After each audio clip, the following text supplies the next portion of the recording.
So doctor గారు, ఇటు వేసవిలో పిల్లల్లో ఫుడ్ పాయిజనింగ్ కూడా ఎక్కువ ఎందుకు జరుగుతోంది, ఎలా నివారించాలి దాన్ని?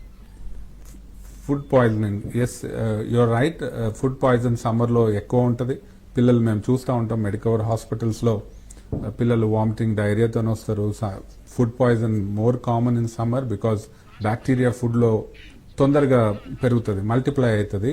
మనము బయట ఫుడ్ తింటే ఆర్ కామన్గా తింటాం సమ్మర్లో. సో బయట ఫుడ్ తిన్నందుకు ఆర్ హ్యాండ్ హైజీన్ సరిగా లేకపోతే మనకు డైరియా, వామిటింగ్ రావచ్చు. Or other disorders like diseases like typhoid రావచ్చు సమ్మర్లో, ఎక్కువ కామన్ సమ్మర్లో.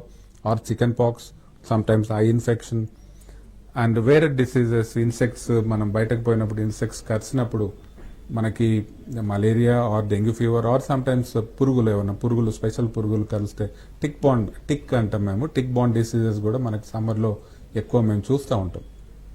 డాక్టర్ గారు,